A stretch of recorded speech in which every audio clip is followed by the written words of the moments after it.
All right, we're just gonna jump right into it, man. We got some crazy news today, man.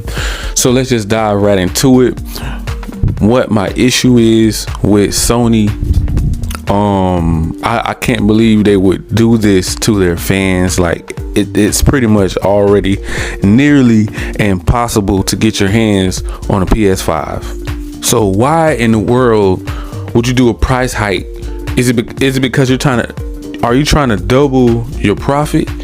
Like, are you trying to make more money? This is what I'm thinking that they're trying to do. I think they're trying to make more money on one PlayStation. So it's like buying almost like two. They're trying to bundle it. They're trying to jack the price up to like $800, probably $900 to like $1,000. So it's pretty much like they're selling two. So they're trying to double the profit. I mean, what are you gonna do? You're gonna charge like $800, $900? The price of the new cell phones or something? Are you trying to compete in that market now? Because like why what reason would it be to jack the price up on a PlayStation, and they're already pretty much can't even find them online. You gotta be on a waiting list. Best Buy, Walmart, you gotta compete with the scalpers. You can't produce enough chips. So what is the reason why you guys are want to doubling the price? Because this question was asked. They asked them this question, and they was like, okay, do you guys see you're gonna jack the price up? Or are you gonna see a price hike, an increase on the price on the PlayStation? And they were just like, it's not off the table. So in the future, if you guys want to go, of course, the Pro, if they're thinking about coming out with the Pro, now we don't know if it's going to come into the effect with the first PS5s or the Pro PS5s, but I'm pretty much thinking they're going to increase the price from probably like 50 to 100, somewhere in that nature right there. So you're going to pay a little extra, especially for the Pro, and it's probably going to pretty much be a Series X competitor. The Pro has to have more power. Like, there's no need to call it a Pro if it's not going to do Pro things. Like, some people even threw 8K. It's going to be 8K compatible with the new consoles that's going to drop. Someone threw that out there. Will we see 8K in this generation? I don't even know. I mean, most people aren't even really hitting fully 4K like into its peak, because you need a pretty much 120 FPS TV with like a 240 hertz, a 2.1 what it is, connector, HDMI port. So you're really not getting fully 4K, native 4K resolution. Like most people out here think because they buy like a 2.0 4K TV, you're getting full 4K resolution. You're only getting half. There's really no TVs. It's only a few TVs right now that I can think of that's going to give you full power to 4K resolution. I'm talking about like 1000%. You're not getting like 50 to 75% of 4K. Like, that's all you're getting right now, and it still looks good for a game. Of course, it's going to be it's going to be hard to tell with the naked eye how much resolution. But if they are going to hike the price up, I'm thinking the Pro will be more understandable. But if you're going to just come out one day and we wake up and say, hey, PS5, what is like $500-600 now for the console? They're not going to be $800. You're going to be like, wait, what? That's insane. Oh, due to the pandemic, due to inflation, and due to it was pretty much almost in a recession. We're going to have to jack the price up on you guys now. So yeah, you're looking at about $800. And it's going to be crazy. Like, I just don't think that's right. I don't think that's fair. Even if it was just a question, they didn't deny it. They didn't say it was completely off the table. They never said it was completely off the table.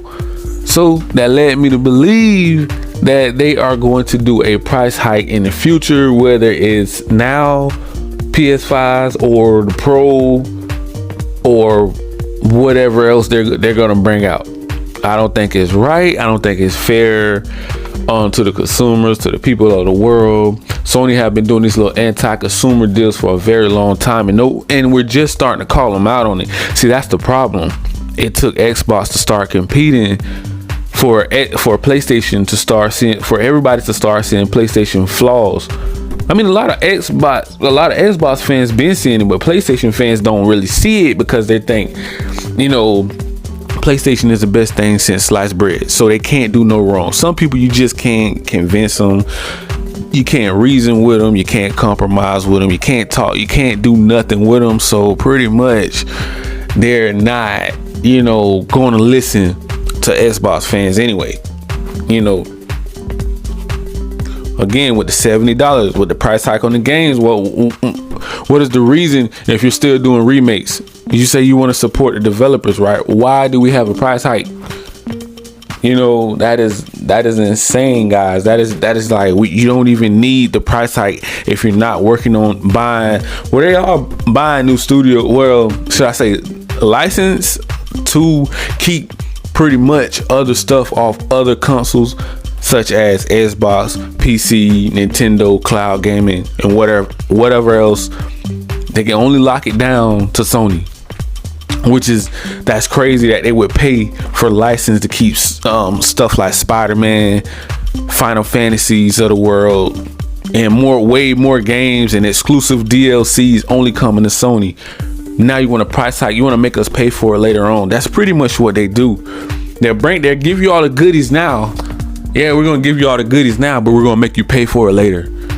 And that's what they're doing. But once again, some of the Sony fans don't see it, but it took Xbox to start competing, buying Call of Duties of the world, and pretty much showing them the ropes and say, hey man, we're not gonna tolerate this anymore. You guys are gonna have to make a change. And Sony and the bosses over there at Sony, you know, are pretty much damaging PlayStation because they don't listen to their fans. I'm not talking about the fanboys. Of course, the fanboys, Sony can't do nothing wrong. They can charge $80. Oh, I'll go pay it for a remake that we know there's no new mechanics on The Last of Us. You know, from what they were saying, it's pretty much a rebuilt game, just better enhanced graphics. Yes, it's a beautiful game. I'm a huge fan. I like PlayStation. I like Xbox. I like PC. I like cloud gaming, mobile, all of those other good things out there that I like. But the price hikes just have to stop because it's just too much anti-consumer gatekeeping and greed, and that's what happens when you let the wrong people take over and have control. This is what they do. They're gonna milk us to the end, people. That's what you guys gotta understand. They're never gonna stop. The greed don't stop. See, you would probably think it would cut off with the games. You're like, oh, 70, okay, that's just the farthest they're gonna go. Oh, well, if we can get $70 out of you guys, if we can get $70 out of you guys for games, can we get a little more for the consoles? Because from what I'm hearing, they're really not making that much off of the consoles. And from what I'm hearing, they only get a percentage for the consoles. So we're gonna jump into some more crazy, like just bad, you know, business deals and bad management. Now they're gonna shut down some servers. I think on one of the kill zones, I seen that they're shutting down some servers. Now, I mean, yes, games they do get old, guys. I get it. They get old, you know, they get worn out, you know, nobody's really on them. Everybody's on Call of Duty, Fortnite's, Apex, you know, and all the other multiplayer games like Madden, 2Ks of the world. Most people spend their time elsewhere.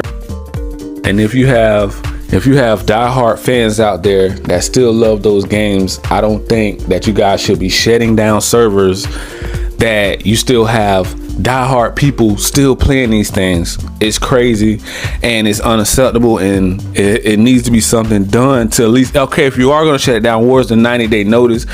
That should be a class action lawsuit there somewhere, because you're just doing any and everything and you think you can just get away with it.